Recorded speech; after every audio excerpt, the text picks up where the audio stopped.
अस्सलाम वालेकुम क्लास। आज जो हमारे पास लेक्चर है वो किस चीज़ की है, मॉडिफ़ायर का। मॉडिफ़ायर क्या है और कैसे हम इसको इस्तेमाल करते हैं। अगर क्लास आपको मेरे लेक्चर से कुछ सीख रहे हो और आपको समझ आ रहा है तो अपने फेलो के साथ इसको शेयर करवाते जाए और हाँ, बेल आइकन को ना भूलें। और क्लास मेरे लेक्चर में मैंने वो चीज़ें अपलोड करवाई है आप लोगों को जो आप मोस्टली इंग्लिश में यूज़ करते हो लेकिन समझ नहीं आता। और मैंने लेक्चर इंपॉर्टेंट फॉर द जो है इंग्लिश ग्रामर के लिहाज से बहुत इंपॉर्टेंट है कि किस तरह इंग्लिश ग्रामर में चीज़ों को इस्तेमाल किया जा रहा है। आज हमारे पास टॉपिक है मॉडिफायर्स। मॉडिफायर्स क्या होते हैं और इसको हम किस तरह इस्तेमाल करते हैं। How will be use modifier, कैसे इस्तेमाल करेंगे। We are use in the modifier, क्यों इस्तेमाल कर रहे हैं। When use are the modifier, कब इस्तेमाल करेंगे। ये जो 3 सवाल मैंने लिखे हुए ये बहुत ही इंपॉर्टेंट सवाल है कि किस तरह और कब, कहाँ, क्यों इस्तेमाल होते हैं मॉडिफायर। इसको हम डिटेल से पढ़ेंगे। व्हाट इज़ मॉडिफायर, मॉडिफायर होता क्या है हमारे पास, इसके डेफिनेशन देखें आप लोग। Definition, a modifier is a describer. क्या होता है, एक डिस्क्राइबर है यानी बयान करने वाला। अ मॉडिफायर वर्ड, फ्रेज और क्लाउज, किस चीज़ को, वर्ड्स को, फ्रेज को और क्लाउज को। क्लाउज और फ्रेज वर्ड्स अगर क्लास समझ नहीं आती इस बात का तो इसके मैंने एक अलग लेक्चर भी अपलोड किया हुआ है, आप वहाँ से भी देख सकते हो। They describe the another words, phrase और क्लाउज। क्या करता है, यही वर्ड्स उठ के दूसरे वर्ड्स को बयान करते हैं, उसको हम कहते हैं मॉडिफायर। मॉडिफायर का एग्जाम्पल है कि he is a cute baby. ये देखो, एक तो हमारे पास वो आपने जिक्र किया हुआ सेंटेंसेस के दरमियान कि ये हमारे पास क्या है, सेंटेंसेस में देखिए क्यूट इज़ एडजेक्टिव है हमारे पास यहाँ पर, और दूसरा हमारे पास क्या है, बेबी। तो आप लोगों ने याद रखना है जो नाउन होगा वो होना भी ज़रूरी है।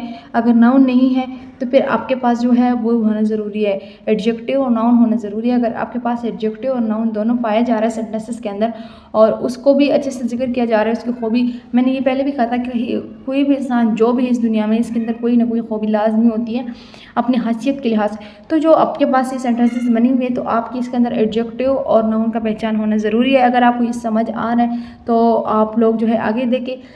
लेक्चर हमारे पास जो आज बना था वो मॉडिफायर के ऊपर है। मॉडिफायर बहुत इंपॉर्टेंट है। अब मॉडिफायर देखें, टाइप्स ऑफ मॉडिफायर। मॉडिफायर हमारे पास कितने टाइप्स हैं और इस कैसे इस्तेमाल होते हैं। Adjective modifier, adverb modifier, participle modifier.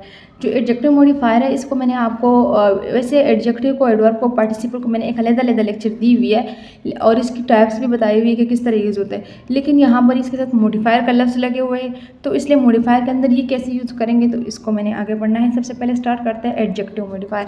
Adjective modifier क्या होता है, एडजेक्ट मॉडिफायर नाउन और प्रोनाउन। क्या होता है, नाउन और प्रोनाउन। दूसरा, they modify in that the answer following question relation with in a noun modifier. क्या करते हैं, साथ में क्वेश्चन को भी मॉडिफाई करते हैं, ये फॉलोइंग क्वेश्चन भी बनाता है। और ये जो हमारे पास क्या है, आपको नाउन के साथ क्या होना चाहिए, क्वेश्चन मार्क होना चाहिए और क्वेश्चन के अंदर आपने ऐसा क्वेश्चन करना है जिससे आपको उसी के अंदर कुछ एडजेक्टिव महसूस हो। अब क्या समझ आया होगा कि आप नाउन यूज़ करो और प्रोनाउन यूज़ करो चाहे, इसके बाद आप क्वेश्चन करोगे ज़रूर। जब क्वेश्चन आप करोगे तो क्वेश्चन के अंदर आपको क्या होना ज़रूरी है, आपका ये महसूसियत होना ज़रूरी है कि जिस सवाल आप कर रहे हो कि इसके आगे जो आपका आंसर मिलेगा वो आपके पास एडजेक्टिव में होगा। यानी उसकी खूबसूरती के लिहाज से आप व्हाट काइंड मेहरबान है, देखो विच वन, हाउ मेनी, कितने, 3 बेबीज़, हाउ मच। यानी एक मॉडिफायर के लिहाज से आपने जब उनसे सवाल किया तो उससे आपको क्या मिला, जो एडजेक्टिव का क्वेश्चन थे वो आपको ईजिली तौर पर उनसे किसी और से आपने पूछा और इसके आंसर आपके पास आ गए। तो इस चीज़ों को हम क्या कहते हैं, एडजेक्टिव ऑफ मॉडिफायर।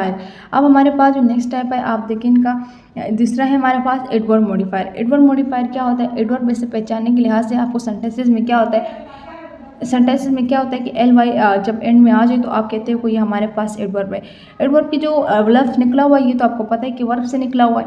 अब देखो, adverb modify verb, adjective and other word, other adverb. क्या कहते हैं, वर्ड्स और एडजेक्टिव मिलकर इन्होंने एडवर्ब बना दिया। अब एडवर्ब क्या काम करेगा, they modify is that the answer the following question relation to the noun और मॉडिफाई। जब आप क्वेश्चन करो, क्वेश्चन के अंदर ये चीज़ होना ज़रूरी है कि जब आप क्वेश्चन करो, क्वेश्चन का आंसर रिलेशनशिप के मुताबिक ये होना ज़रूरी है कि आप उसे मॉडिफाई करो और मॉडिफाई करने के बाद आपके पास नाउन का होना ज़रूरी है। अगर नाउन नहीं करोगे तो आपका पास ये नहीं आएगा।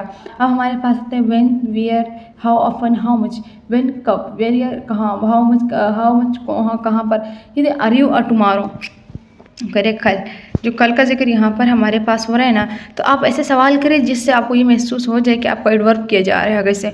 और एडवर्ब का ये रूल होता है कि ये एडजेक्टिव को भी आप नाउन को भी बताएगा और साथ में एडवर्ब को बताएगा। एडवर्ब आप किससे बने हुए हैं? वर्ब और एडजेक्टिव से बना हुआ है। जिस तरह वियर, वियर कहाँ का है? प्ले एवरीवेयर, जो हमारे पास प्ले एवरीवेयर लिखा हुआ है ये इसी में आता है। हाउ ऑफन प्ले फ्रिक्वेंटली, ये हमारे पास प्री फ्रिक्वेंटली है। इसके बाद है how much, answer completely. How much कितने लोग हैं, तो उसने सवाल जो है कम्प्लीटली तौर पर आपको जवाब देने होंगे। अगर आप जवाब सवाल पॉजिटिव में करोगे तो आंसर भी पॉजिटिव में आपको मिलेंगे। और आपको ये पहचान होना ज़रूरी है कि यह वर्ब जो बना था वो हमारे पास एडजेक्टिव और वर्ब से ही मिलकर बना हुआ है। इसको हम क्या कहते हैं? Adverb of modifier. ये मॉडिफाई कर लेते हैं, ये न्यूज़ का जो है डिस्क्राइब करता है कि आपका ऐसा है यहाँ पर। अब हमारे पास जो नेक्स्ट स्टेप है वो है पार्टिसिपल मॉडिफायर। पार्टिसिपल मैंने एक जो है लंबा लेक्चर दिया हुआ है। वैसे पार्टिसिपल का पहचान हमारे पास होता है किस चीज़ से? प्रेजेंट और past form of the sentences में जब यूज़ होते हैं तो इसको हम क्या कहते हैं? Participle. Participle phrases is a group of the words that function adjective to modify the noun. क्या करता है? हमारे पास वर्ड्स होता है, उसकी फंक्शन बताता है, उसके अंदर एडजेक्टिव टू मॉडिफाई करता है किस चीज़ को? नाउन को। नाउन के अंदर जब हम इसको इस्तेमाल करेंगे तो participle phrase begin to the present और पास्ट। ये मैंने आपको अभी भी बता दिया कि जब ये पार्टिसिपल आप इस्तेमाल करोगे वो प्रेजेंट और पास्ट में होगा, फ्यूचर का उसका जिक्र किसी से नहीं होगा। फिर इसके बाद इन्होंने बताया कि वो ग्रुप ऑफ द वर्ड्स होगा। फिर यहाँ पर इन्होंने जिक्र किया कि मॉडिफाई ऑफ द नाउन होगा। ये जो हमारे पास यहाँ लिखे हुए नज़र आ रहा है, इसके कहने का मतलब यही है कि जो सेंटेंसेस आप यूज़ करते हो तो उसके पार्टिसिपल के मॉडिफाई होना कैसा आता है। अब यहाँ पर आप देखें जो मॉडिफायर का हमारे पास एग्जांपल इन्होंने दी हुई। एग्जांपल में इन्होंने ये कहा है the boy riding up and down the street is a tried. ये देखो, ये जो हमारे पास अंडरलाइन हुए वर्ड मैं आपको बता रही हूँ इसमें पार्टिसिपल। हाँ, पार्टिसिपल का जो दूसरा पहचान हमारे पास है वो क्या है? ING की फॉर्म। ING का फॉर्म भी अगर सेंटेंसेस के अंदर मौजूद हो तो भी वो क्या है? हमारे पास पार्टिसिपल है। सबसे पहले क्लास आपको हर चीज़ के रूल का पता होना चाहिए। पार्टिसिपल, इनफाइनेटिव, एडवर्ब, एडजेक्टिव, इन सब का हमारे पास जो है रूल क्या है, इसके रूल को देखकर आप जो है चीज़ को आगे बढ़ाओगे। फिर जो उससे छोटा लफ्ज़ आता है, जिस तरह मैंने बताया कि यहाँ पर मॉडिफायर आ रहा है और यहाँ जहाँ पर फ्रेज हो रहा है, जहाँ पर क्लाउज लिखा हुआ है, ये जो होता है ये उनकी डिटेल पे जाता है, लेकिन चीज़ें उन्हीं चीज़ों के ले रही है। जो चीज़ हमारे पास जिसका पार्ट बना होता है ना, वो उसी चीज़ का पार्ट लेकर आगे जा रहा है। जैसे द बेबी मैंने कहा, जब देखो ये रूल है पार्टिसिपल की, वो ING का फॉर्म लेता है। अगर ING का फॉर्म भी मौजूद है, ये वर्ब की थर्ड फॉर्म भी यहाँ पर सेकंड फॉर्म भी मौजूद है। The underline participle phrase start present participle riding. ये जो हमारे पास अंडरलाइन किया हुआ है राइडिंग को, ये जो हमारे पास क्या है? ये पार्टिसिपल टू मॉडिफायर है। अगर ये दोनों मौजूद है तो ये मॉडिफायर है। और मॉडिफायर के अंदर होना क्या चीज़ है? मैंने मॉडिफायर का ये कहा कि उन्होंने उसको डिस्क्राइब किया हुआ है। डिस्क्राइबर बयान अगर करोगे किसी के बारे में तो आपने कंप्लीट टेंसेस बना के उन्हें देना है। डिस्क्राइब किसी भी चीज़ का अगर बयान करना होता है तो आपको उस चीज़ का पूरा पहचान होना होता है कि ये चीज़ कैसा है और उसको कंप्लीट सेंटेंसेस में बना के देना होता है। इसके बाद हमारे पास है the participle phrase modify a noun, the noun boy. जो यहाँ पर बॉय का जिक्र किया है ये नाउन था हमारे पास। दूसरे देखें the cabinet staff to brim need to be organize. ये जो हमारे पास सेंटेंस, ये भी सेंटेंस ही था, ये सेंटेंसेज है, ये बाकी इनको डिटेल से बयान करने वाला। अंडरलाइन जो स्टफ्ड है ये हमारे पास क्या है? ये second form of the verb है। तो ये किस चीज़ की रूल है? ये पार्टिसिपल की रूल है। नीडेड भी हमारे पास पार्टिसिपल की रूल में से आ रहा है। अब देखो ये दोनों तो मिल आ गए हमारे पास। मॉडिफायर क्या कर रहा है? उसको the cabinet try stuffer to the brim needed to the organize. ये जो मॉडिफायर है वो सबको जो है पूरा इंफॉर्मेशन दे रहा है और साथ में उन्हें पार्टिसिपल के वर्ड्स ली हुई है। तो इस चीज़ को हम क्या कहते हैं? ये हमारे पास पार्टिसिपल मॉडिफायर है। पार्टिसिपल मॉडिफायर को जो अंडरलाइन मैंने वर्ड्स बता दिए, ये कैबिनेट जो है ये नाउन है। ये जो कैबिनेट है हमारे पास ये नाउन है। यहाँ लिखा भी होगा the participle phrase modify the cabinet. तो ये जो नाउन है हमारे पास ये कैबिनेट आ गया। जो वर्ड्स के पार्टिसिपल इस्तेमाल हुए हैं यहाँ पर तो वो भी मैंने बता दिया आप लोगों को। इसके बाद जो मॉडिफायर का पहचान है तो सेंटेंसेस का कंप्लीट इन्फॉर्मेशन देना, ये हमारे पास मॉडिफायर है। आई होप क्लास आप लोगों को मेरा लेक्चर समझ आया होगा। मिलते हैं फिर नेक्स्ट क्लास में। ओके, अल्लाह हाफिज़।